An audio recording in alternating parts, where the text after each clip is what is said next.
Hello, my first graders. So we're going to look at lesson 9, which is has our story for the week. So we're going to go over our words to know first. And these words are important for us to know because they show up in many directions that we receive. Okay, they're on a lot of our papers because they have to do with writing and drawing and working. So let's take a look. Right, and this is right not like I have a right hand. This is right like I can write my name. See how it starts with a W? The W is quiet. Okay, the W is quiet. And then you see the word right. This is right like I can write my name. Right, read, pictures, draw, was, after. So let's look at that again. Write, read, pictures, draw, was, after.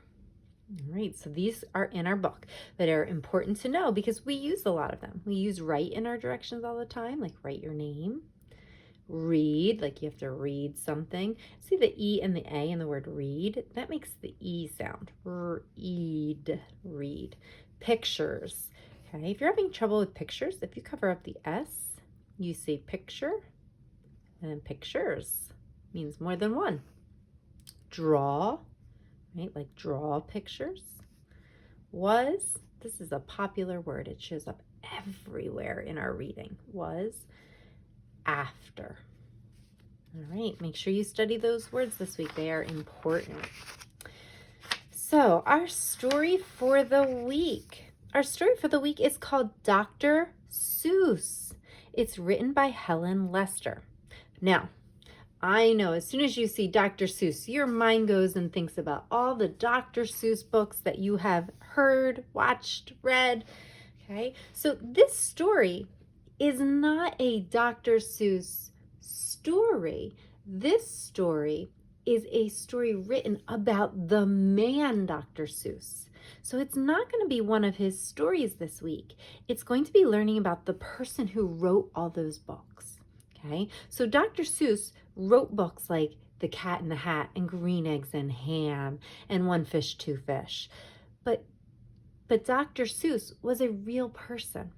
Okay, and we're going to learn about him. We're going to learn about why he created some of his stories, about how he liked to make them, some things he did.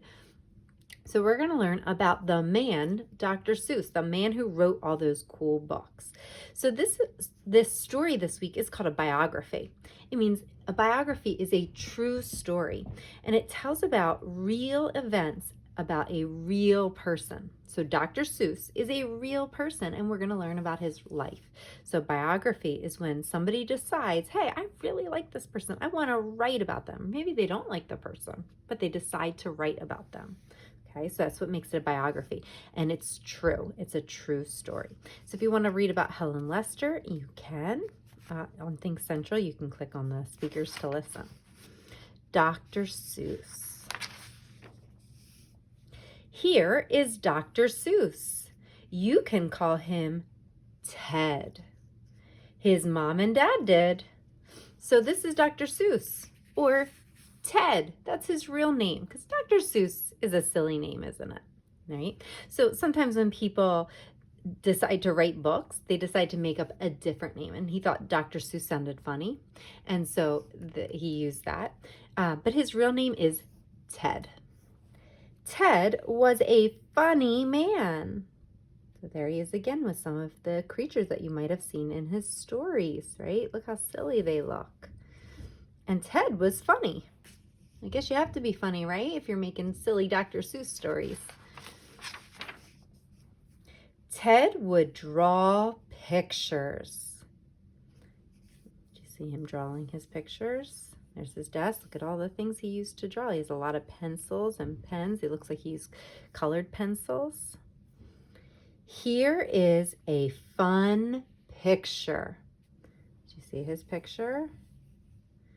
silly, right? So Dr. Seuss, he was a funny man, and he liked to draw pictures, and his pictures always looked really funny. So think back about through your Dr. Seuss books that you've read.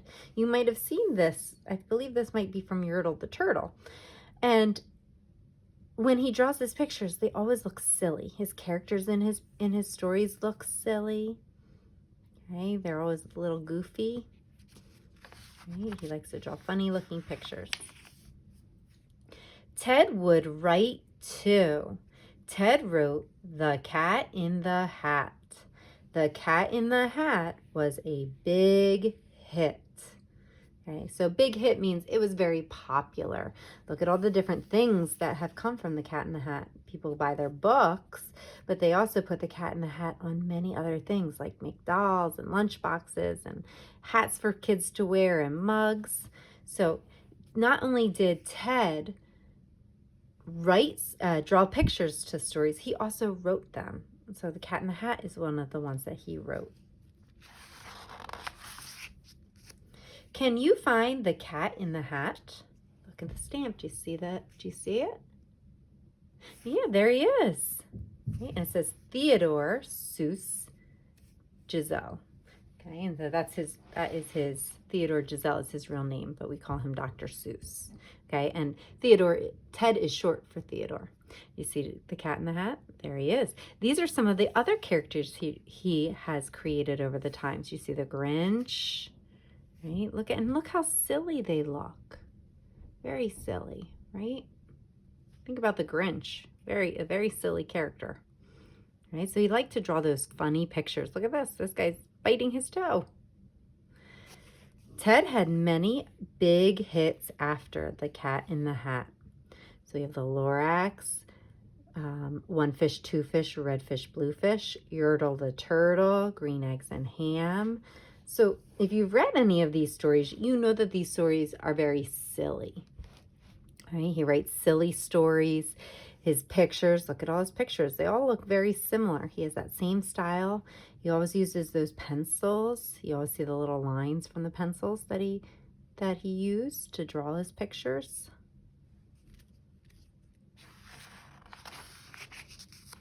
Ted would write rhymes. Can you find some here? So these words, some of these words rhyme. We have splat. What word do you think rhymes with splat? Do you see the rhyming word? Splat and hat. They both have the AT at the end.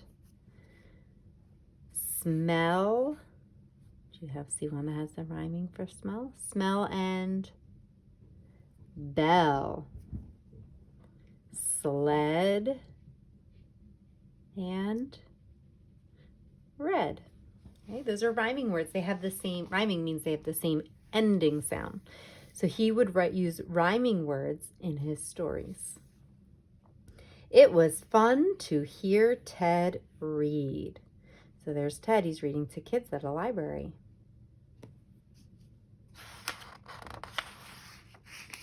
Now kids can see animals from his books. And this is the Dr. Seuss National Memorial Sculpture Garden. Okay, so not only can they see animals from it, they can see different, if you go to the Dr. Seuss National Memorial Sculpture Garden, you can see pictures from his book come to life in sculptures. Somebody takes them and makes a sculpture out of them. See that again, there's our Yertle the Turtle, right? See that silly picture? Okay, where they're on top of each other. There's this cat in the hat, and there he is. He's at his own garden, at the sculpture garden. His books are so popular that they've used them in other ways to make a garden. Dr. Seuss is still a big hit with kids today.